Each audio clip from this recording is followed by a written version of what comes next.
How to understand people? To understand people, first we must understand life itself. Because people live. And life is all about living. The business of life is to live, to exist, to survive, and if possible, to prevail. Yun po ang natural order of things. Genesis 1:1 to 12. In the beginning, God created the heavens and the earth. The earth was barren, with no form of life. God said, I command light to shine, and light started shining. God looked at the light and saw that it was good. God said, I command the water under the sky to come together in one place, so there will be dry ground. And that's what happened. God named the dry ground land, and he named the water ocean. God looked at what he had done and saw that it was good. God said, I command the earth to produce all kinds of plants, including fruit trees and grain. And that's what happened. The earth produced all kinds of vegetation. God looked at what he had done, and it was good.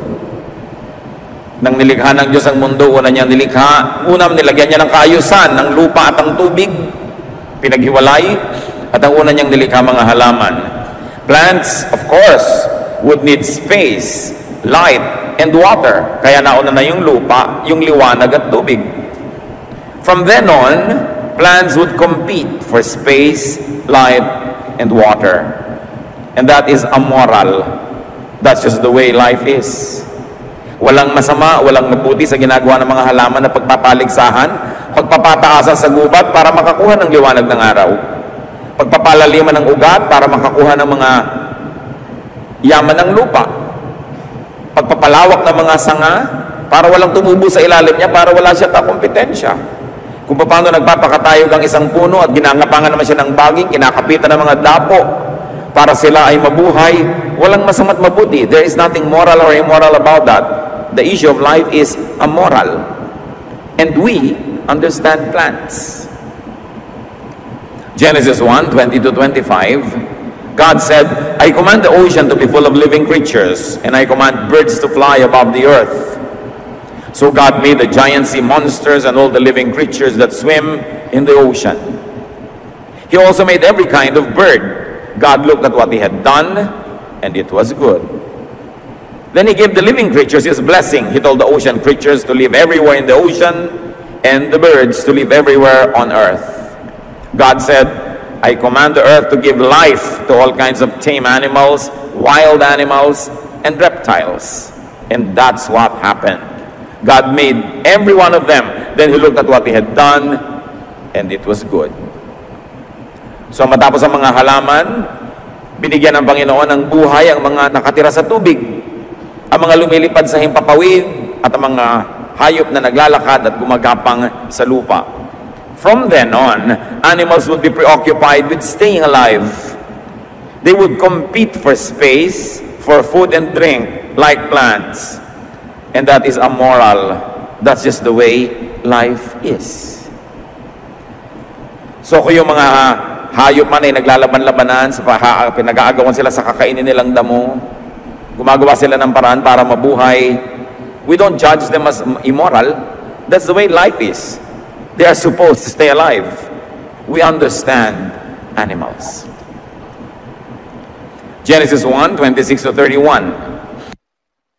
God said, now, we will make humans, and they will be like us. We will let them rule the fish, the birds, and all other living creatures. So God created humans to be like himself. He made men and women. God gave them his blessing and said, have a lot of children, fill the earth with people, and bring it under your control. Rule over the fish in the ocean, and birds in the sky, and every animal on the earth. I have provided all kinds of fruit and grain for you to eat, and I have given the green plants as food for everything else that breathes. This will be food for animals, both wild and tame, and for birds. God looked at what he had done. All of it was very good. Now, tao naman ang nilikha. At binigyan ng utos, magpakarami kayo. Dahil dadalawa pa lang sila nun. Konti pa lang sila. So magparami kayo, at kayo ang mamahala sa lahat ng nilikha. How do you understand humans? We have to understand that life on the planet is about the balance needed to sustain it. Ecological balance, many people call it. Kanya-kanyang lugar, kanya-kanyang pagkain, kanya-kanyang papel sa buhay. At dahil ang buhay ay buhay, life is about birth. Dapat maipanganak. Kasi hindi ka naman magsisimulang mabuhay kung hindi ka maipapanganak. Birth muna para magka-life, para tuloy ang buhay. Therefore, most of the preoccupation of life is about reproduction. How can you fill the earth if you don't reproduce? How can you dominate God's creation and rule over it if you are a few? So there's one basic truth, that life will mostly be about sex. And it is something that you have to understand from the beginning, or you will misunderstand it all your life. The cycles of life is about puberty, courtship, marriage, childbearing, and even the undesirable extramarital affairs, the attendant lust that goes with being naturally inclined to reproduce, and then all the troubles of being together that leads to divorce, and then remarriage to have a second chance at life again. All these are about reproducing, so that you will have offspring, or having a partner, so that you will have a better quality of life. And even doctors tell us that those who have partners are healthier, and they live longer, and they respond better to medication. So life is about staying alive and staying well. Dikta yan ng kalikasan, hinihingi ng buhay. Genesis 1:27-28. So God created humans to be like Himself. He made men and women. So He gave them His blessing and said, have a lot of children, fill the earth with people, and bring it under control. Reproduction was life's natural command. Hindi dapat maubos ang tao. Pag nalagot ang mga saling lahi, paano pa magkakatao uli? Pero dapat nating unawain na yung utos na yun, dahil konti pa yung tao. Pag siyempre sumobra na, survival would require population management. The law of the jungle takes care of that among animals. Pag sobrang dumadami yung palaka, kinakain sila ng mga ahas, mauubos sila uli. Pag sobrang kumonti ang mga ahas, dadami yung palaka. Pagka naubos yung mga palaka, dadami yung lamok. Dapat may balance. Pero sa mga tao, how do you manage that? Of course, responsible parenthood, dahil sa kabihasnan. Hindi naman tayo nagkakainan dahil ang dami na nila, ubusin natin, ang dami na nila, patayin natin. It's not like that. That is why the development of the body for sexual reproduction is the sign of the onset of physical maturity. Sa lahat ng matatandang kabihasnan, mga tribal cultures, ipinagdiriwang pag ang isang dalagita ay nagdadalaga na at ang isang binatilyo ay talagang magbibinata na. Adolescence, rites of passage are celebrated. Because of our natural composition, and we are wired to reproduce, sex is a very powerful attraction, motivation, and compulsion. That's why God, in His infinite wisdom, made sex very pleasurable. Because otherwise, it would be hard work. And who would like to work hard without reward or pleasure? So hindi dadami ang tao kung puri work lang yun. That's why the Lord, in His infinite mercy and brilliance, made it nice. But because it's nice, it was prone to be abused. But first of all, you've got to understand it. Ganun talaga, takda, that people will be sexually preoccupied. That is why reproduction, together with real estate, is a major theme in the history of the Israelites. Pag binasa niyo ang Old Testament, dalawa lang ang theme niyan. Pagpaparamihan, panganganak, kahit sa anong paraan, at pagkuha ng mga lupain, pagde-defend dito, at pagsakop sa ibang mga lupain, at paglalagay ng mga bakod at muhon, at mga tanda. Yan ang preoccupation ng Old Testament because Israel was preoccupied with survival. So they always had to be concerned about population growth and real estate management. Because they were always threatened with decimation.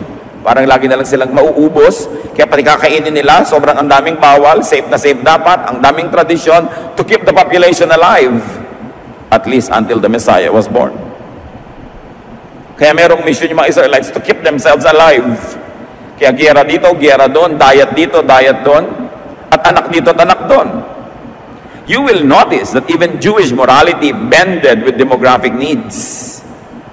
Ang kanilang sense of right and wrong was shaped by their need to have children. That's why it was all right for the men to have multiple wives. Kasi gera sila ng gera, mamamatay yung mga kalalakihan, uuwi ngayon ng konting lalaki, ang daming babaeng balo. Anong gagawin mo doon? Sino magpapakain sa kanila? Paano sila magkakaanak? So kailangan anakan sila ngayon ng mga natirang kalalakihan. Kaya ang dami nagiging asawa ng mga lalaki nung araw because they were very, very preoccupied with continuing the line.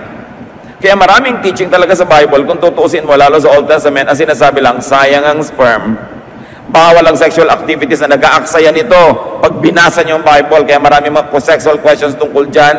Bakit namatay si ganon? Bakit napagalitan yun? Kasi nag-aaksaya sila. In the Old Testament, it was the glorified virtue for women to bear children. Kaya parang isinumpa ka kung babae kang hindi magkaanak. As many as possible dapat ang anak. And it was the virtue of men to sire children with only lip service to faithfulness to a wife or to many wives. Napagalitan ba si Solomon na maraming asawa, si David na maraming asawa, si Jacob? Lahat sila. Bakit ganun nung araw? Because they only wanted to be many. Yun ang takda, kailangan mag-survive. And it was considered a blessing to have many children. Siyempre, noon yun, nung maluwag pa yung planeta. Pag wala ka nang maipakain, maitustos, hindi na blessing yun. Dapat nang i-manage. But what's the point here, brothers and sisters? Understand, living beings, plants, animals, the birds and the bees will be sexually obsessed. You have to understand that. You have to begin with that fact so that you will have a grasp of the real situation of people. Pati mga bulaklak, kung nanonood kayo ng mga palabas sa TV tungkol sa biology, mga halaman, flowers, pollination are all about sexual reproduction. The flower of a plant is nothing but its sexual organ. At anong ginagawa ng mga halaman sa kanilang bulaklak? Kinukulayan, pinapabanguhan, nilalagyan ng mga dekorasyon para maakit nila ang mga bubuyog at sila'y puntahan so that there will be pollination or cross-pollination. Whenever you see a flower or a bee, you're seeing sex. And there's nothing immoral about it. Itinakda yun na dapat magkaganon. Ano ngayon ang kinalaman natin dyan? Understand that people will be sexually obsessed. Huwag itong pagtakhan. Hindi ko sinasabing tolerate or encourage, but at least understand it. And people will commit mistakes because of their sexual obsession. People are wired for sex. Sobrang denial pagka yan itinanggi ng sinuman. Now, understanding and appreciating this natural reality, might a jealous or a betrayed spouse, a sexual abuse victim, or a conservative person understand and forgive those that offend them? Kaya bang unawain ng isang ginang ang kanyang husband na hindi napigil ang sarili at nagkasala? O ng isang ginang na hindi napigil ang sarili, siya yung nagkasala? Kaya ba siyang unawain ng kanyang asawang lalaki? Kaya bang unawain ng isang taong naabuso sexually na yung nang abuse kasi sa akin was sexually obsessed? At kung ano man ang nangyayari sa kanyang buhay noong oras na yun, anong iniisip niya, anong chemical composition ng kanyang blood, ano yung psychological need niya, ano ang nagbunsod sa kanya para gawin ito. Yung mga conservative na no-offense sa mga hindi conservative, kaya nyo bang maunawa na yung mga iba talagang sexually preoccupied kaya halos maghubad na paglagalakad sa kalye to be attractive? Hindi ko sinasabing i-tolerate o kaya encourage. Ang sinasabi lang natin, unawain man lang. Kung saan nagmumula ang mga tao dahil ginagawa nila ang mga ginagawa nila. At itong pag-iisip na ito para sa offended, hindi para sa offender. Dapat ang nag-iisip ng pangunawa yung na-offend. Hindi yung nakaka-offend ang nagsasabing unawain mo ako. No. Pero yung ikaw yung na-offend, ikaw yung nagagalit, ikaw yung nagdaramdam, dapat ka umunawa. Una, para makalaya ka. Kasi kung hindi mo inuunawa, magagalit ka, mamumuhi ka, lugi ka rin. Hindi ka makakapagpatawad. Pag hindi mo inunawa, halimbawa ang spouse mo na minsan nagkamali dahil nadarang, nag-init, nagsiklab, sumabog, maghihiwalay na kayo forever? Itatapon mo na lahat ang pinagsamahan nyo dahil sa isa niyang pagkakamali? Remember, ang kausap ko dito ay yung magpapatawad dahil hindi nagkakamali, dahil hindi ito dapat gawing excuse para patuloy kang magkamali. Pero ikaw, na pwede kang magpatawad, hindi mo ba isipin yan? Ang unang paraan po, nung wala pang mga kabihasnan, was the law of the jungle. Base animalistic nature. Kaya nagkaroon ng civilization.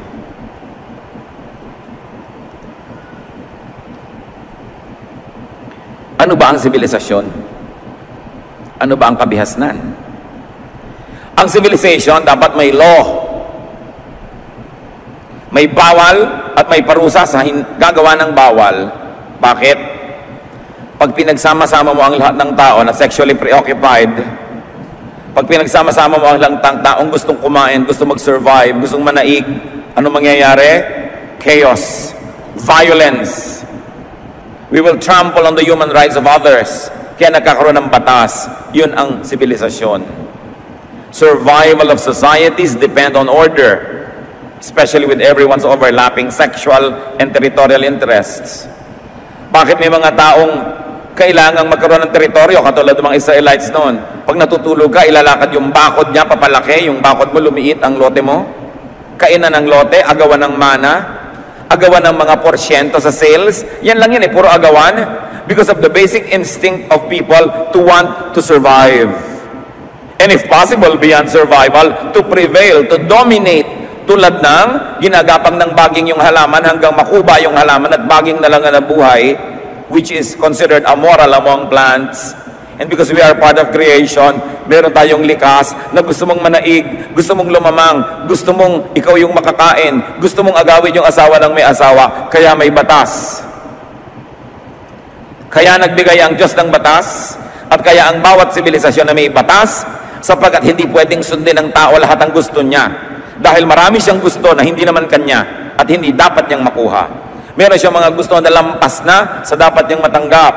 Pero ang tendency ng tao, because of this dictation of life to continue itself, we will tend to be selfish, greedy. We will tend to be immoral and bad. When uncontrolled, when unchecked, people will become beasts. Kaya may batas. There is morality. A concept of right versus wrong behavior, which from society to society changes. Dahil kung ano ang pangangailangan ng society na yon, anong tunay nilang kalagayan, anong reality nila, nag-a-adjust doon yung ano yung tama at mabuti sa kanila. May mga society sa halimbawa na tama lang sa kanila na sunugin nila yung gubat, kasi kainginero pala sila. Pero sa mga environmentalists, hindi tama yon kasi ayaw naman nilang makalbo yung gubat. So nagkakaroon ng kani-kanyang mga pagpapalagay, kaya nagkakaroon ng isang batas sa pambansa para ang lahat doon magsasubmit kasi hindi pwedeng kanya-kanya. Kaya bawal magtapon ng mga basura sa ilog at sa mga kanal kasi alam natin na pagka napuno ng basura ang mga kanal at umulan, hindi lahat tayo yan tubig, babaha. Everybody's affected. Kaya may batas. That's why there is desirable and undesirable behavior dictated by tradition. There are laws and legal punishments, and they were developed. And more than that, God instituted religion, the arbiter of correctness and wrongness. That's why the Lord appointed prophets and priests to arbitrate and to tell people what is right and what is wrong. Not that because people need to be told, because they know anyway, but because people would like to do what's wrong because it will give them more benefit. That's why it has to be controlled. Katulad na lang ng sobrang sexual appetite, Exodus 20 verse 14, isa sa mga 10 commandments, be faithful in marriage. So hindi mo pwedeng sabing, kasi nag-iinit ang aking damdamin, may apoy sa aking kandungan, busan mo ng tubig. Hindi pwedeng may apoy sa aking kandungan, tapos paglalagablabin mo hanggang buong barangay nagsiklab. May batas ang Diyos tungkol dyan. Hindi pwedeng sinusunod ang lahat ng likas. Kasi dadali niyan tayo sa gulo. Exodus 20:17, another commandment, do not want anything that belongs to someone else. Don't want anyone's wife or husband. So yes, heaven wired you to want to reproduce, to want to have sexual pleasure, but there are limits. So those who are married are limited to their partners. And those who are single should not mess with those who are married, because those married people should be limited to their partners also. So ngayon pinagbabalanse mo yung natural, yung likas, yung biological, at yung spiritual, yung tama, yung mabuti. May remedy naman, because people nga are sexually designed to be active. 1 Corinthians 7:9, sabi ni Paul, if you don't have enough self-control, then go ahead and get married. After all, it is better to marry than to burn with desire. So sabi ni Paul, also, meron kayong mga desires, pues mag-asawa. Ano po yung unsaid? That everything is honorable in the marriage bed. Na dapat lahat ng siklab, apoy, init, lagablab, gawin nyo within marriage, and it's acceptable, even honorable. But outside of that, the law of God and the laws of most lands prohibit it. So marriage, yung ginawa sa Bible na solution sa gulo. Meron kang pagdadalhan ng mga natural mong mga nararamdaman, pero may tamang lugar doon at tamang panahon, and outside of that is not acceptable. To establish order, behavior has been controlled by the temple and by the palace, by the church and by the state. Kaya may mga bawal na legal at bawal din na moral, and usually governments and churches agree on what is wrong and what is right for a certain culture or a certain country. Traditions and social punishments were glorified. Kasi magulo pag walang ganon. At bakit nagalit ang Diyos sa Malakay 2:14? And why isn't God pleased? It is because He knows that each of you men has been unfaithful to the wife you married when you were young. You promised that she should be your partner, but now you have broken that promise. Ito yung sumbat ng Diyos sa mga kalalakihang nagtataksil sa kanilang asawa. Sabi ko noon, galit ako sa inyo, hindi ako natutuwa sa inyo, dahil pinagtataksilan nyo ang mga babaeng pinakasalan nyo ng mga pare-pareho pa kayong bata. Bakit nyo sinisiraan yung pangako? Habang inuunawa ng Diyos that people have sexual needs and urges, He has placed correct venues for such activities, and that is within marriage. Morals, values, institutions, regulations are for order, for smooth interpersonal relations, and for function as community. Hindi ka naman nabubuhay para lang sa sarili. We all share time and space. So there are rules that govern our behavior. Dahil sa selfishness ng tao, kinailangan ng batas at kinailangan ng parusa. Saan man na matinong lipunan, saan man na matinong kumpanya, saan man na matinong pamayanan o pamilya, pinaparusahan ang mali. Pag hindi mo pinarusahan ang mali, lahat na magkakaroon ng lakas ng loob na gumawa ng mali at magkakawatak-watak, magkakagulo-gulo ang lahat. Regulations are for survival of groups and individuals. Napaka-importante. So understand, in order to survive, thrive, and dominate, some persons could be selfish or selfless.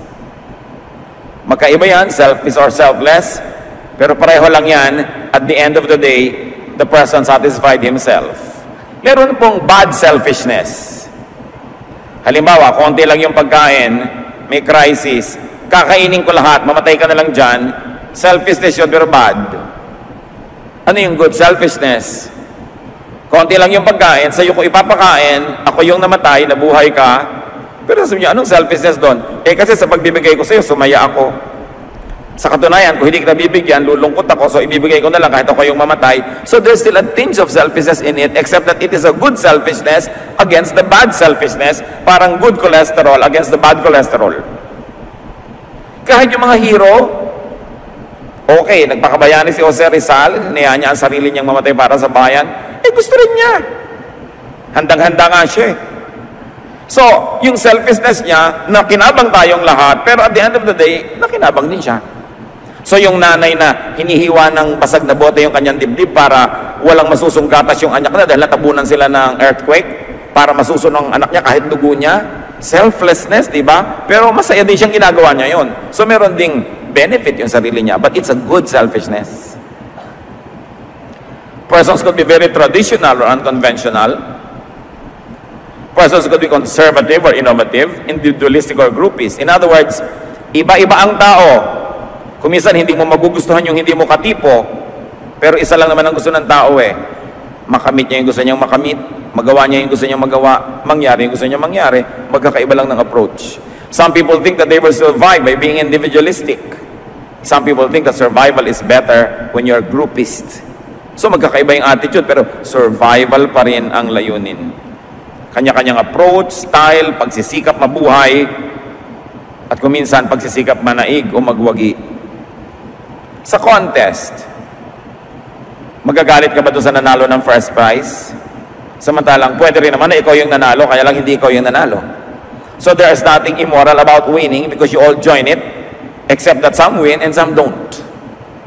So hindi ka dapat nagagalit doon sa nanalo. Ganon talaga, siya yung nanalo.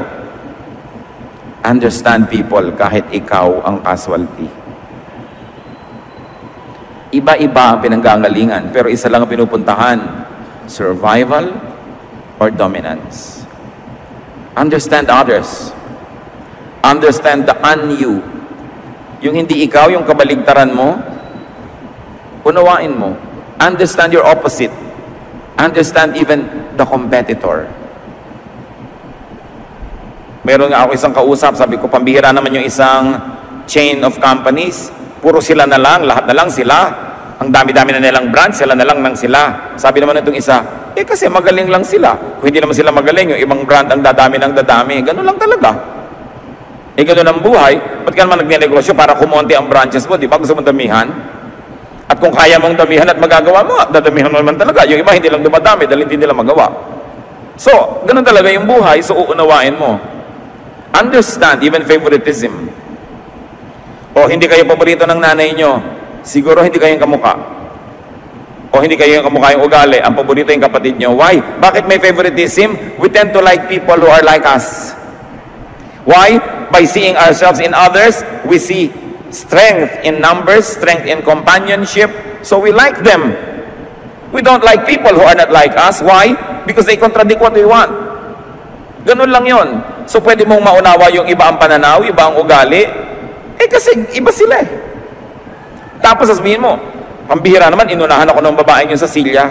Naunahan ka lang, pero hindi ba possible naman na ikaw yung mauna? Ganun talaga yung buhay. You've got to understand even deception. For survival, sometimes for victory. Hindi ko sinasabing tolerate or encourage, but you've got to understand it. Yun nga Venus flytrap.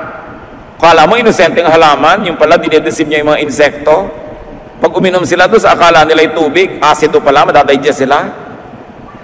Yung may mga halaman na nagkukondirect, bulaklak, pag may dumapong insekto, bigla nila lululunin. Nakikita niyo sa TV? Nature is full of it. Why? Because things have to eat. Ngayon, kung ikaw yung nakain, sorry ka na lang. Naging tanghalian ka ng pating, there's nothing immoral about that, no? Madalas naman, sila naman yung nakakain. Ganun talaga yung buhay. The early bird catches the worm, but the early worm gets caught. Paano naman mabubuhay yung mga ibon kung wala silang natukang mga uod? Sorry mo na lang kung ikaw yung uod today. Ngayon, nabubuhay, ilang bilyong alamang nang nakain ninyo?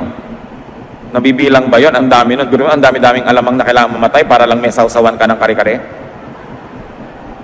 O ilang itlog ang hindi naging manok dahil gagawin yung breakfast? Ilang baka ang kailangan pumasok sa lata para may corned beef ka pag umaga? Which is not advisable kasi may preservatives.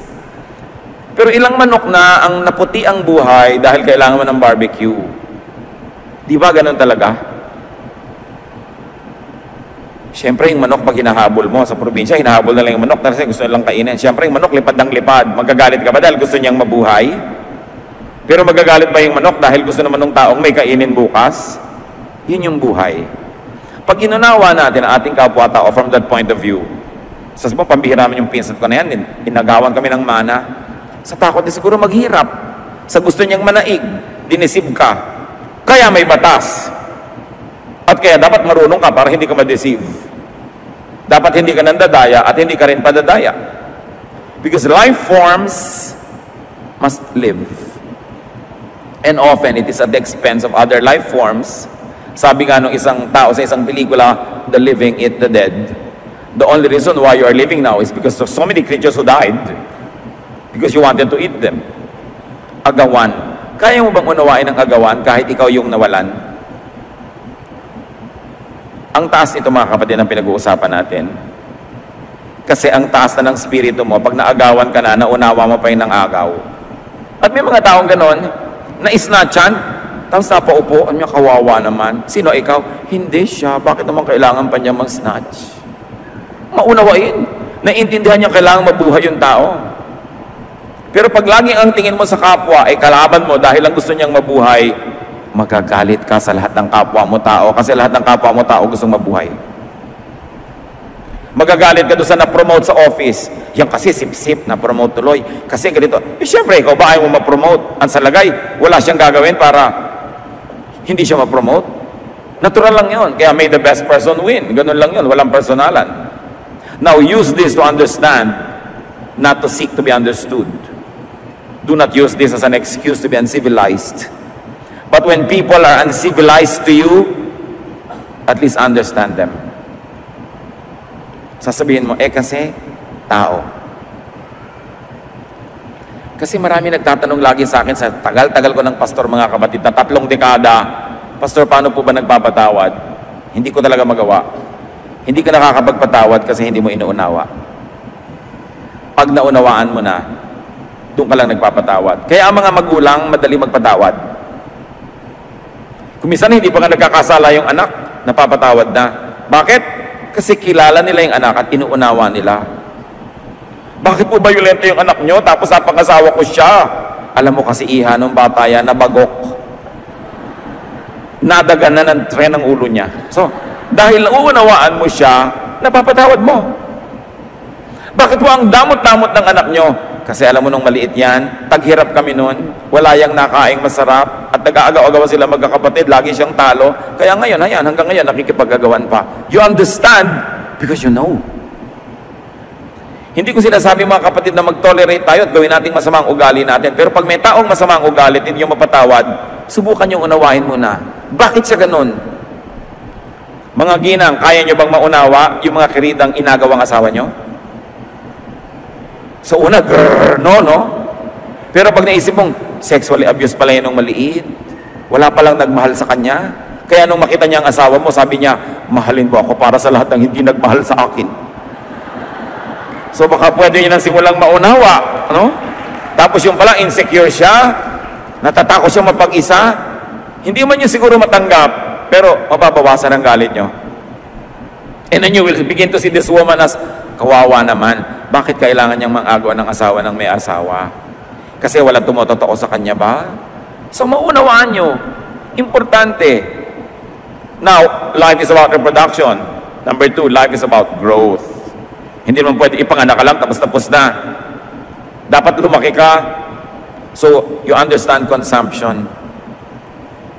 People will be consumers. Sa Bible nga, nung taghirap, nagkaroon ng famine, may mga nanay na iniluto ang kanilang mga anak. Can you imagine? Tapos, nagpatalinuhan. Yung 2 nanay, sabi niya, alam mo, lutuin natin yung mga anak natin. Sabi naman ng isa, sige, yung anak mo muna. Pumayag naman tong isa. Di nagkain na sila. Nung nakakain na sila ngayon, bumalik na yung katinuan. Nung ngayon magugutom na sila uli, sabi naman nung isa, yung anak mo naman, ayoko nga. Nagkagalit sila, nagsumbong sa hari. Dahil bakit sabi yung anak ko niluto namin, yung anak niya ipaluto. Ba't ka nauna na pumayag? Kaya may cannibalism. You can never tell. Nakikita nyo yung mga boat people, mga refugees from other Asian countries. Sinisikap nila magpunta sa Pilipinas, sa Palawan. Sasakay sila sa bangkang liit-liit na walang makina. Sa gitna ng dagat, nagkakain na sila. Ang daming ganon. Because life must live. The living eat the dead. That's why we need morality, we need God, and we need government. Otherwise, the law of the jungle will prevail. Gusto kong ipakadiin-din at paulit-ulitin. Hindi ito para maging excuse para tayong mag-asal hayop. Pero unawain natin yung mga nag-aasal hayop. What makes them do that? What is their need? Ano ba ang kanilang genes? Ano bang mga uri ng dugo ang nananalaytay sa kanilang mga ugat? Ano ba ang kanilang blood type? Ano ang body type? Ano ang childhood nila? Ano ang experiences nila in education? Anong upbringing? What emotion are they going go through? What are their deprivations? Ano ang kanilang mga pangunahing mga gusto sa buhay? Ano ang nararamdaman nila? What was their body chemistry? Lahat yan naghahalo-halo, naglalakip-lakip. So people behave the way they behave. To understand the complexity of the human behavior will be to set yourself and get yourself ready to love people. So you understand selfishness. Nasubukan niyo naman, may kasama kayo sa bahay na bodybuilder, gusto niya kainin na lahat yung pagkain, hindi ba? Parang lahat ng karne doon, lahat ng steak doon, kailangan makain niya. Kasi yung mga muscle niya, bawat niya nagsisisigaw, karne. Calcium. Kaya nangangayayat yung mga asawa ng bodybuilder. Liba nilang alaki ng budget nila. Sa kanya napunta lahat yung calcium. So may mga nang-uuna, nag-aagaw, kasi tao. Nag-aagawan sa bus, nag-aagawan sa ganito, kasi gusto makauwi. May nakatakda sa tao, tulad ng genes. At meron din naman nakokontrol, kaya tinitimpla. Pag alam mo na galing ka sa isang lahing marahas, isang lahi na mainitin ang ulo, lagi nagagalit, alam mo na magtatrabaho ka extra hard to control it. Kasi you're genetically predisposed to be violent. May genetics involved Pero hindi yan excuse dahil may spirito tayo that is above matter. Kaya laging tinitimpla yung lupa, yung spirito, yung makadiyos, yung makalupa, para magkaroon tayo ng behavior na katanggap-tanggap para sa lahat ng nasa paligid sa atin. So life is about reproduction, life is about growth, and life is about continuity, perpetuity. Dapat tuloy-tuloy ang lahi, ang mga saling lahi. And that brings us back to reproduction. Kaya yung sex na yan, isa sa napakalaki mga motivation sa mundo. Hindi yan matatapos, hindi yan mauubos. Live with it because it's there.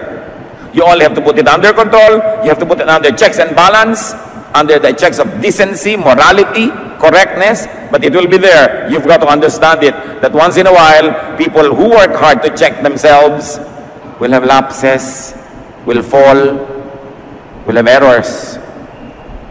What do you do when that happens? Sasabihin mo, tao kasi. Ang nagsasabi nun yung na-offend, hindi yung offender. Reproduction, progeny, heritage, this is main. Kaya sobra tayong magmahal sa anak. Bakit mahal na mahal ng tao ang kanyang anak? Bakit kahit unggoy, mahal yung anak niya? Bakit kahit bibe, mahal yung anak niya? Yung manok, mahal yung kanyang mga inakay? Nagpasya ba yung manok na mamahalin niya yung inakay? Nagpasya ba yung bulate na mamahalin niya yung kanyang anak? Nagpasya ba yung mga pagong na poprotect nila yung kanilang mga itlog, tatabunan nila ng mga buhangin? No, nakatakda, inilagay doon ng Diyos. Mamahalin mo ang iyong anak. Bakit? Through your anak, mabubuhay ka forever in the sense that your genes will flow from generation to generation. There will be perpetuity. There will be eternity. Kaya likas ang pagmamahal sa anak. Napaka-abnormal na hindi mo mahal ang anak mo. Ngayon, mahal mong anak mo, gusto mo siya maging first honor. Mahal din ng kumare mo yung anak niya, gusto niya maging first honor. Naglalabanan kayo ngayon. There is nothing immoral about it. May the better person win.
our lack of civility and consideration. But we could use this to help us understand others. Especially if that other is your husband or parent or child or brother or sister or friend or neighbor. We could only use them to understand others. We could only use them to comfort ourselves and others. And to warn us against our own untamed animalism. Pag inaalala natin ang lahat na ito para lang paalalahanan ang sarili natin na pag hindi natin sinupil ang ating sarili, magiging mga asal hayop tayo. So sinusupil mo yung sarili. May buffet, nauna ka doon sa pila, magpakatao ka, huwag mong kunin lahat. Kailangan may matira sa iba. Kung minsan buffet pa lang, bagsak na eh. Para na tayong mga beasts. Para ka mauubusan. Alam niyo yung mga nauuna sa buffet, yung first 10 people, you've got to be very fast. Huwag niyong kunin lahat, bumalik na lang kayo. Kasi ang tagal maghintay. Pag hindi kayo yung kumukuha, tapos ito, ano nga ba gusto ko dito? Ay, ito nga ba? Ayun nga ba? Gusto ba nang itulak eh, ang tagal-tagal? Nararamdaman niyo ba yan sa buffet? Ang arte-arte nung kumukuha, ganyan-ganyan pa, konti-konti, hindi lang isang sandok na malaki agad. We have to be considerate of others who are hungry. Alam niyo naman tao, pag nagugutom, nagiging hayop. Pag nabusog na ulit, bumabalik yung pagkatao. You see, body chemistry. So be generous and understanding of others. Be self-controlled and strict with yourself. 1 Peter 5:8. Be self-controlled and alert. Your enemy, the devil, prowls around like a roaring lion, looking for someone to devour. So understand your competitor, your opponent, your assailant, your aggressor, your offender. Gusto lang niyang mabuhay. Kung minsan kailangan niyang agawin sa iyo yung ikakabuhay niya, kaya bantayan mo. O magbigay ka na ng kusa para hindi ka na kailangang agawan. 1 Peter 4:8. Most important of all, you must sincerely love each other because love wipes away many sins. Bakit nabubura ng pag-ibig ang mga maraming kasalanan ng iba? Kasi nauunawa mo, pagmahal mo. Nagpapatawad ka at ganun ang pagpapatawad ng Diyos. Bakit tayo pinapatawad ng Diyos? Kasi naunawaan niya tayo. Psalm 103:13-14. Just as parents are kind to their children, the Lord is kind to all who worship Him because He knows we are made of dust. Alam ng Diyos, may component tayo na lupa lang. He wants us to be excellent, to be nearly perfect, but He knows that we are made of dust. If He knows that and understands us and forgives us,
think of them also as victims.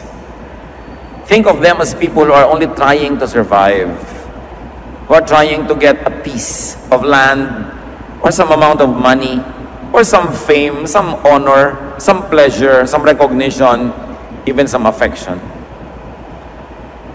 Think of the many people who offend and hurt you as victims too.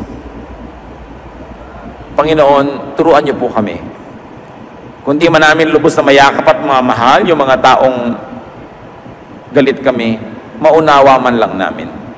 At sa pangunawa, makapagpatawad kami dahil ito ang iyong utos. At ito rin ang paraan para mapatawad mo kami. Pagbulay-bulayan natin mga kapatid, how to understand others. Travel beyond yourself, beyond your selfish world